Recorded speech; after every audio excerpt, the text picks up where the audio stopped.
Hello friends, स्वागत है आप सभी का आज की इस नई वीडियो में। आप देख रहे हैं आपका अपना यूट्यूब चैनल बोर्ड प्रेप 2.0।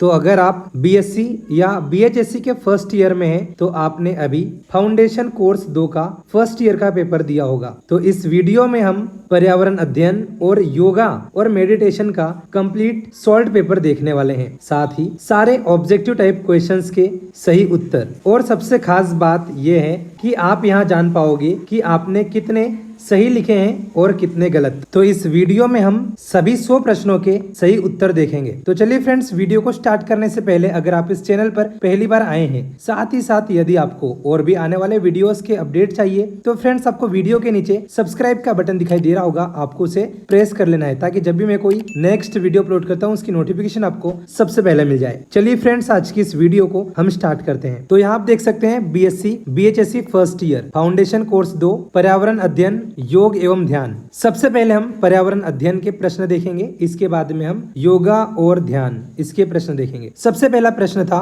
कौन सा मंडल सभी जीवित प्राणियों को सम्मिलित करता है? इसका जो सही उत्तर है ये होगा जैव मंडल। इसके बाद में दूसरा प्रश्न है, सतत विकास का क्या महत्व है? इसका उत्तर आएगा वर्तमान और भविष्य की पीढ़ियों के लिए विकास। इसके बाद अगला प्रश्न है प्रश्न क्रमांक 3, इनमें से कौन सा अक्षय संसाधन है? इसका सही उत्तर आएगा सौर ऊर्जा। इसके बाद प्रश्न क्रमांक 4 है, कौन सा मंडल वायु और गैसों को सम्मिलित करता है? इसका उत्तर आ जाएगा वायुमंडल। इसके बाद प्रश्न क्रमांक 5, किस संसाधन के अत्यधिक उपयोग से मृदा अपरदन होता है? इसका उत्तर आ जाएगा भूमि। इसके बाद अगला प्रश्न है प्रश्न क्रमांक 6, सतत विकास यह सुनिश्चित करता है? इसका सही उत्तर आ जाएगा संसाधनों का संतुलित उपयोग। इसके बाद अगला प्रश्न है प्रश्न क्रमांक 7, वायुमंडल मुख्य रूप से प्रदान करता है? इसका उत्तर आ जाएगा वायु। इसके बाद प्रश्न क्रमांक 8 है, इनमें से कौन सा अनाक्षय संसाधन है? इसका उत्तर आ जाएगा पेट्रोलियम। इसके बाद में प्रश्न क्रमांक 9 है, अत्यधिक भूजल उपयोग से कौन सी समस्या जुड़ी हुई है?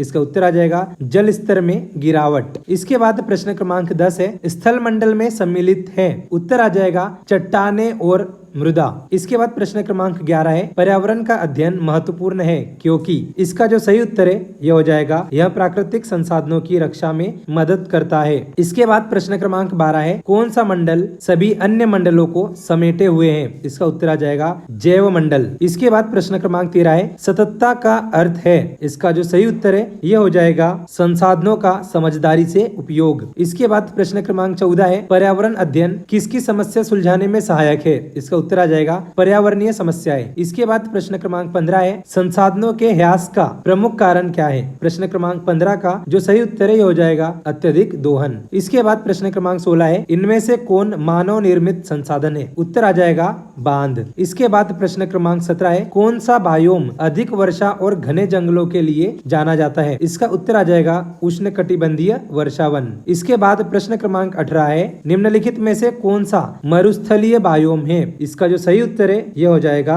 सहारा। इसके बाद प्रश्न क्रमांक 19 है, बहुत ठंडे क्षेत्रों में कौन सा बायोम पाया जाता है? प्रश्न क्रमांक 19 का सही उत्तर आ जाएगा टुंड्रा। इसके बाद प्रश्न क्रमांक 20 है, एक पारिस्थितिकी तंत्र में शामिल होते हैं? उत्तर आ जाएगा जैविक और अजैविक घटक दोनों। इसके बाद प्रश्न क्रमांक 21 है, निम्न में से कौन समुद्री बायोम का उदाहरण है? उत्तर आ जाएगा महासागर। इसके बाद प्रश्न क्रमांक 22 है, जैव विविधता किसे दर्शाती है? उत्तर आ जाएगा सभी प्रकार के जीवन को। इसके बाद प्रश्न क्रमांक 23 है, कौन सा बायोम जैव विविधता में समृद्ध होता है? उत्तर आ जाएगा उष्ण कटिबंधीय वन। इसके बाद प्रश्न क्रमांक 24 है, निम्न में से कौन सा मीठे पानी का पारिस्थितिक तंत्र है? इसका उत्तर आ जाएगा झील। इसके बाद प्रश्न क्रमांक 25 है, एक पारिस्थितिकी तंत्र का मुख्य कार्य क्या है? उत्तर आ जाएगा जीवन और ऊर्जा का संतुलन। इसके बाद प्रश्न क्रमांक 26 है, कौन सा पारिस्थितिकी तंत्र खारे पानी पर आधारित है? उत्तर आ जाएगा महासागर। प्रश्न क्रमांक 27 है, पारिस्थितिकी तंत्र का पुनः स्थापना में सहायक होता है? उत्तर आ जाएगा वृक्षारोपण। प्रश्न क्रमांक 28 है, जैव विविधता की रक्षा की कुंजी क्या है? उत्तर आ जाएगा संरक्षण। इसके बाद प्रश्न क्रमांक 29 है, आर्द्र भूमि किसके लिए मानी जाती है? इसका जो सही उत्तर है ये हो जाएगा जल संतृप्त मृदा और विविध प्रजातियां। इसके बाद प्रश्न क्रमांक 30 है, आज जैव विविधता को सबसे बड़ा खतरा क्या है? उत्तर आ जाएगा प्रदूषण और आवास की हानि।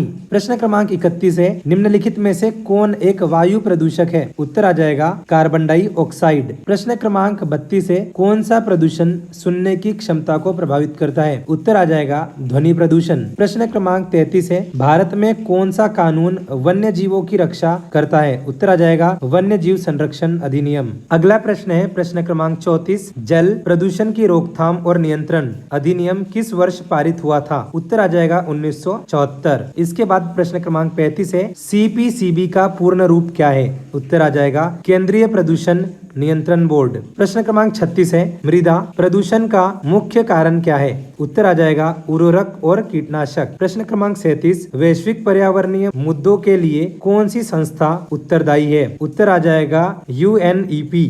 इसके बाद प्रश्न क्रमांक 38, लाउड स्पीकर से कौन सा प्रदूषण होता है? उत्तर आ जाएगा ध्वनि प्रदूषण। इसके बाद में अगला प्रश्न है, पर्यावरण में सूचना प्रौद्योगिकी किसमें मदद करती है? उत्तर आ जाएगा आंकड़ों की निगरानी में। इसके बाद प्रश्न क्रमांक 40 है, पेरिस समझौता किससे संबंधित है? उत्तर आ जाएगा जलवायु परिवर्तन। प्रश्न क्रमांक 41, जन जागरूकता की भूमिका क्या है? उत्तर आ जाएगा पर्यावरण की रक्षा। इसके बाद प्रश्न क्रमांक 42 है, पर्यावरण प्रबंधन का उद्देश्य क्या होता है? उत्तर आ जाएगा संसाधनों का सतत उपयोग। प्रश्न क्रमांक 43 है, स्वच्छ भारत अभियान का उद्देश्य क्या है? उत्तर आ जाएगा स्वच्छता और सफाई। प्रश्न क्रमांक 44, ई कचरे का उदाहरण क्या है? उत्तर आ जाएगा टूटा हुआ कंप्यूटर। इसके बाद प्रश्न क्रमांक 45 है, भारत में नदी संरक्षण पर कौन सा आंदोलन केंद्रित था? उत्तर आ जाएगा नर्मदा बचाओ आंदोलन। इसके बाद प्रश्न क्रमांक 46 है, वाहनों में सामान्यतः कौन सा प्रदूषक निकलता है? उत्तर आ जाएगा कार्बन मोनोऑक्साइड। इसके बाद प्रश्न क्रमांक 47 है, पर्यावरणीय कानूनों का उद्देश्य क्या है? उत्तर आ जाएगा पर्यावरण की रक्षा करना। इसके बाद प्रश्न क्रमांक 48 है, उष्णकटिबंधीय वन मुख्य रूप से कहाँ पाए जाते हैं? इसका जो सही उत्तर है ये हो जाएगा विषुवतीय क्षेत्र में। इसके बाद प्रश्न क्रमांक 49 है, निम्नलिखित में से क्या वायु प्रदूषण को कम करने में मदद करता है? उत्तर आ जाएगा अधिक पेड़ लगाना। इसके बाद प्रश्न क्रमांक 50 है, कौन सा अंतर्राष्ट्रीय कार्यक्रम ओजोन परत की रक्षा पर केंद्रित है? उत्तर आ जाएगा मॉन्ट्रियल प्रोटोकॉल। चलिए अब हम देखेंगे सेक्शन बी, योग एवं ध्यान, योगा एंड मेडिटेशन। तो पहला क्वेश्चन है, योग शब्द की उत्पत्ति किस धातु से हुई है? इसका उत्तर आ जाएगा युज। इसके बाद प्रश्न क्रमांक 2 है, योग का शाब्दिक अर्थ क्या है? इसका उत्तर आ जाएगा मिलना या जोड़ना। इसके बाद प्रश्न क्रमांक 3 है, योग का मुख्य उद्देश्य क्या है? इसका उत्तर आ जाएगा चित्त वृत्तियों का निरोध। इसके बाद प्रश्न क्रमांक 4 है, योग के विषय में एक सामान्य भ्रांति क्या है? तो यहाँ पर भ्रांति पूछा है, मतलब योग के विषय में एक गलत अवधारणा क्या है? इसका उत्तर आ जाएगा यह केवल आसनों तक सीमित है। ये इसका सही उत्तर है।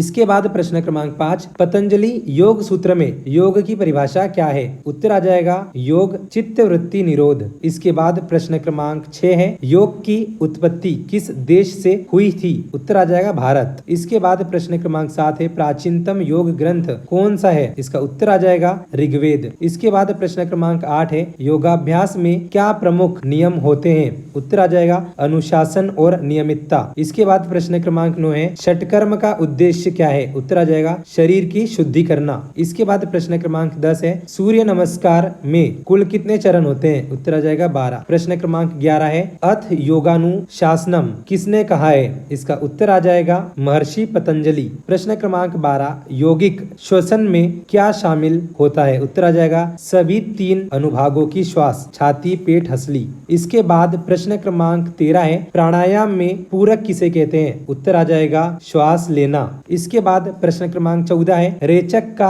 अर्थ क्या है? इसका उत्तर आ जाएगा श्वास छोड़ना। इसके बाद प्रश्न क्रमांक 15 है, कुंभक का अर्थ क्या है? उत्तर आ जाएगा श्वास रोकना। इसके बाद प्रश्न क्रमांक 16 है, बंध का उद्देश्य क्या होता है? इसका जो सही उत्तर है ये हो जाएगा ऊर्जा को रोकना और नियंत्रित करना। इसके बाद प्रश्न क्रमांक 17 है, मुद्रा किसका अभ्यास है? इसका जो सही उत्तर है ये हो जाएगा मानसिक और ऊर्जात्मक संकेतों का अभ्यास। इसके बाद प्रश्न क्रमांक 18 है, अनुलोम विलोम का दूसरा नाम क्या है? उत्तर आ जाएगा नाड़ी शोधन। इसके बाद प्रश्न क्रमांक 19 है, शीतली प्राणायाम का लाभ क्या है? उत्तर आ जाएगा शरीर को ठंडा करना। इसके बाद प्रश्न क्रमांक 20 है, भ्रामरी प्राणायाम में किस ध्वनि का उपयोग होता है? उत्तर आ जाएगा मधुमक्खी की गुंजार। प्रश्न क्रमांक 21 है, प्रणव मंत्र कौन सा है? उत्तर आ जाएगा ओम। इसके बाद प्रश्न क्रमांक 22 है, ध्यान में सबसे आवश्यक तत्व क्या है? इसका जो सही उत्तर है ये होगा मन की एकाग्रता। प्रश्न क्रमांक 23, मंत्र पाठ किसका साधन है? उत्तर आ जाएगा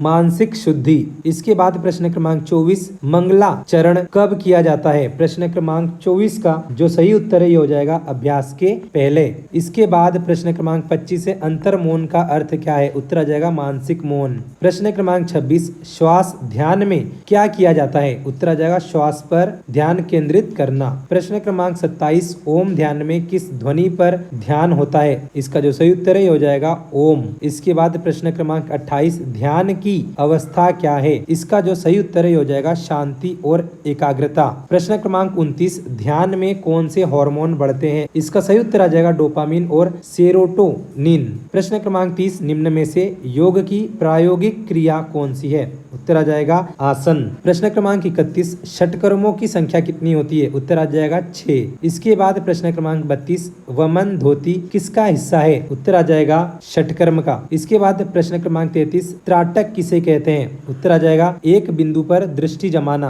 प्रश्न क्रमांक 34, जल नेति किसमें उपयोगी होती है? उत्तर आ जाएगा नाक की सफाई में। प्रश्न क्रमांक 35, सूर्य नमस्कार में कौन सा आसन नहीं होता? उत्तर आ जाएगा पश्चिमोत्तानासन। इसके बाद प्रश्न क्रमांक 36, प्राणायाम करने का उपयुक्त समय कौन सा है? उत्तर आ जाएगा सुबह खाली पेट। प्रश्न क्रमांक 37, कपालभाति किस प्रकार का अभ्यास है? उत्तर आ जाएगा षटकर्म। कुछ लोग इसका आंसर प्राणायाम भी लगा सकते हैं, लेकिन जैसे जो षटकर्म होते हैं मतलब जो 6 कर्म होते हैं उनके अंदर आपको कपालभाति देखने के लिए मिल जाएगा। तो इसका जो सही उत्तर है हो जाएगा षटकर्म। प्रश्न क्रमांक 38, शौच तप व संतोष किसके अंतर्गत आते हैं? उत्तर आ जाएगा नियम। इसके बाद प्रश्न क्रमांक 39 है, नाड़ी शोधन का प्रभाव किस पर होता है? तो प्रश्न क्रमांक 39 का जो सही आंसर है ये हो जाएगा तंत्रिका तंत्र। इसके बाद प्रश्न क्रमांक 40, उज्जाई प्राणायाम में क्या होता है? उत्तर आ जाएगा गले से स्वर के साथ ध्वनि। प्रश्न क्रमांक 41, योग में शरीर की मुख्य नाड़ियां कितनी मानी जाती है? उत्तर आ जाएगा 3। अहिंसा को अपनाना चाहिए। इसका जो सही उत्तर हो जाएगा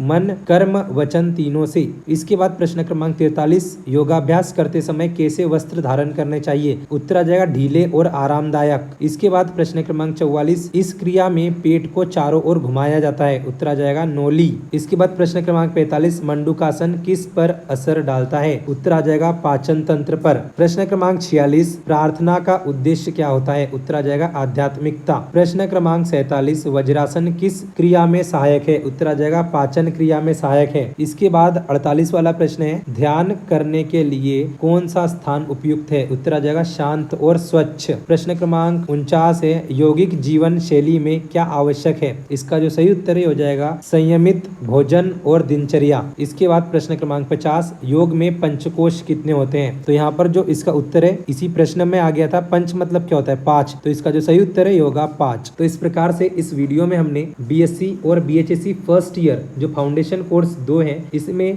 पर्यावरण अध्ययन और योग एवं ध्यान इसके सभी 100 प्रश्नों के सही उत्तर देखे हैं, जिससे आप ये पता कर सकते हैं कि आपने कितने प्रश्न सही और कितने प्रश्न एग्जाम में गलत किए हैं। फ्रेंड्स, अगर ये वीडियो आपको पसंद आया हो तो इस वीडियो को लाइक करके इस चैनल को सब्सक्राइब जरूर करें और ऐसी वीडियोस देखने के लिए इस चैनल को सब्सक्राइब कर लीजिए।